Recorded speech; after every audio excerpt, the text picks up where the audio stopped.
Hi students, welcome to HSC Chemistry and the Organic Chemistry module. This is video number 30 and we're in the final section of our organic chemistry study, and that is to look at polymers. So I've broken up this section to focus on each of the individual polymers that you need to have a look at. We're looking at two different processes here which we will cover briefly. So this one hopefully will be a little bit longer but not too much longer, as we specifically focus in on the polymers of ethylene. One of the things that's very important with this process is that we are looking for both the structure and then the relationship between properties and uses for each of these polymers. Now you will find a number of these properties are consistent between different polymers, but certainly there is a relationship between the properties of each of the polymers and the uses to which we put each of these different groups. So let's have a look at polyethylene. So the first thing we need to do, I guess, is just give ourselves a little bit of background about the whole polymerization process. So when we are looking at joining small molecules into larger molecules, this pretty much is the polymerization process. Usually what we're doing is looking at one or two monomer units. So the monomers are the small units, and these build together to produce a very large polymer. Now sometimes there are going to be more than one type of monomer, and maybe they alternate as the polymer gets built up, but it's very important to just understand this process of lots of small repeated units building together to produce a single very large molecule. Now the problem with polymers, well, not really a problem with polymers, but the fact that polymers are such large compounds means that they're mostly not soluble in water, and therefore they're quite useful if we're going to put them to uses where they'll either get wet or perhaps they might even be transporting water. So that's one of the important properties of our polymers and a link between what we might use them for. When we're looking at the types of polymerization, and you will look at both types in this final section of organic chemistry, we're looking at the difference between addition polymers and condensation polymers. Now addition polymers, the key thing with addition polymers is there's no loss of atoms or molecules. So these tend to occur across a double bond. So when we're looking at structures where there is a double bond contained, and then the most common example and the one that we're going to focus on in this particular video is ethylene. So here is ethene or ethylene. Both of these two terms are interchangeable in the same way that acetic acid and ethanoic acid are interchangeable. So we can call this ethene, which is what we would have called it on our UPAC terms, but it also goes by the common name of ethylene. When this particular compound polymerizes, it's the double bond here that is going to open up, and it's going to create two opportunities for bonding on either end. Obviously, lots of these joining together is going to give you a very long saturated chain of carbons, and this is our polymer that builds. No other molecules are produced in this process. There's no loss of atoms, so it's just one very long complex molecule, and that is our polymer. That is our definition of addition polymerization. The alternative way of polymerizing is this process of condensation, and often another molecule is produced, such as water or an alcohol, and these additional molecules distinguish the process of addition polymerization from condensation polymerization. And the other key difference between them, which we'll have a look at as we go along, is the important functional groups. Often with these addition polymers, there is an alkene group or multiple alkene groups somewhere in the molecule.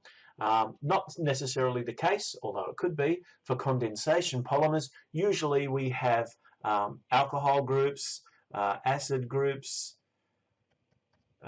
sometimes we have esters as all sorts of different things. Sometimes we have our amine groups or our amide groups, and so on.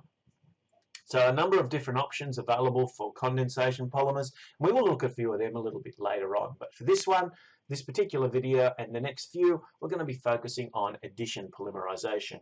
So what happens when we're looking at addition polymerization? Well, what we're doing is we're looking at having a single molecule, such as ethene, and we have a large number of those molecules, and each of those molecules is going to then have its double bond opened. Now, because of the way that we've taught polymers in the past, we've taught a lot about this whole process of polymerization. It doesn't look to me like we're going to need to focus on polymerization as a process as much as we are structure, property, and use. And so we need to keep those in mind as we go through these.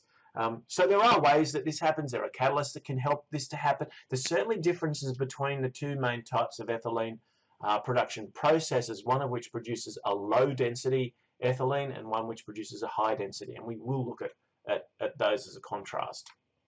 And of course what happens is that as the double bond opens, you get this long chain building. You can see it's going to continue off in both directions as the chain continues to build and build and build. Now, it's possible for polymers to also have side chains, side branches. Sometimes there are additional atoms that might come in and help to create strong links between the different chains. And this all goes to, or at least contributes to the properties of the polymer and what sort of uses we might put it to.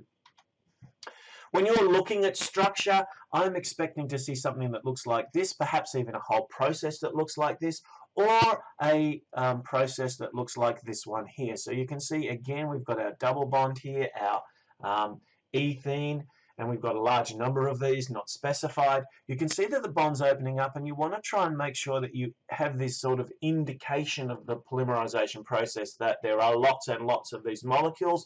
You don't have to draw lots of them, but you do have to indicate that this is a continuous process where there's going to be a very large number, N, of this particular type of monomer that's building together to produce these very long chain compounds. Okay, so if we now shift from looking at the polymerization process in general to look specifically at polyethylene and the two main versions, if you like, of polyethylene, we have a low density version and a high density version. The main difference between those is exactly what it sounds like. Probably easier to see what it looks like. So which of these would you consider to be low density and which high density? Hopefully the one that's got lots of side branches you've identified as the low density polyethylene, and the one that's very tightly packed where we can push these chains nice and close together is the high density polyethylene. Now, there are slight differences in the way that they're produced, and it doesn't mean that there aren't going to be long straight sections of our low density, nor some side branching from our high density. But the side branches are much fewer and further between for high density and much more common for low density. And that changes the properties of both of these two different polymers. So the process of formation I don't think is as critical as understanding that in each of these cases what we're looking at is some really tight links together that are going to increase rigidity, or lots of side branches that are going to increase flexibility. The key difference between high density and low density is this number of chain branches, and therefore how closely packed you can push these polymer chains together.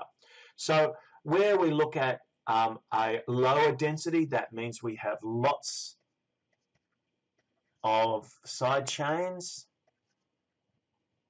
branches. This reduces the mechanical strength, so it's not as strong if it's low density. It does increase its flexibility because now there is there aren't all those chains packed close together that creates rigidity. Now there's flexibility, and this is really important for things like cling wrap. So where we have a polymer where we want it to be flexible, where we want it to bend it and twist it and reshape it, something that's very flexible is going to be fantastic in terms of that as an application. So for low density polyethylene, this is really important. Just put that there so we know what we're talking about. This is really important property that's related to the fact that it is a low density polymer. It also has a lower melting point, and you'll know if cling wrap ever gets anywhere near heat that it's not particularly good. It pretty much ruins the the structure of the polymer. So also the fact that if these are going to be further away from each other, because these are polymers that are based on our hydrocarbon ethene, there are only going to be dispersion forces between chains. And what that means is that if those chains are long and close together, then there's going to be a lot of dispersion forces holding them tightly together. But if there's lots of side chains, then that reduces the ability for the two chains to link together as strongly as they might have otherwise, and therefore that's going to reduce the attraction between those, reduce the melting point, and also increase things like flexibility. So I guess one of the important things that we need to look at is just how each of these key processes is going to link to both the structure of the molecules and also to the properties of each of those molecules. So when we're comparing between low density polyethylene and high density polyethylene, we're looking at the difference between cling wrap, between these sorts of little flexible plastic bags, which is our low density, and more rigid plastic bottles, which is our high density polyethylene. So in a comparison of our properties, high density is more crystalline and therefore the low density is amorphous. It has less of a defined shape. The high density is more rigid, which makes the low density more flexible. I'll just put LDPE so we keep these things together. The higher transparency is what we get from the LDPE as well. You can see, and if you think about the fact that we are talking very specifically here about plastic bags or cling wrap, that high transparency is one of those characteristics. Plastics are fairly tough. You obviously can rip the cling wraps and things like that, but for what they are, they're fairly rigid and they're fairly strong. They are chemically stable. Those double bonds, once they're broken, means that we have more chemical stability. They tend to be inert, don't react very much. The high density polyethylene is a little more UV resistant than the low density, and as we mentioned in the previous slide, the low density has a lower melting point. So this is what I would like you to be doing as you are having a look at these videos or as you are preparing your summary notes, is to look at each of these key polymers that we're going to be looking at and just add to your table as we go through. So we know now that the monomer for both of these two polymers is ethene or ethylene. So we can just write those in here. A condensed structural formula, again, what you're looking at is something that indicates that we've got a chain here, and of course just hydrogens either side. When the double bond is broken, we can see those coming through. So the structure, again, if you want to sort of look at the fact that this is one with lots of side chains, so it doesn't pack quite as tightly together, and then a list of those properties and uses. And remember that these two things are going to have to be really tight together in order for you to link properties to use. And that's the key thing when we're talking about our polymers. So have a go, pop some of these key features in these tables, set it up on a nice big piece of paper so you can cover this entire section pretty much just with the one table. And thanks for watching.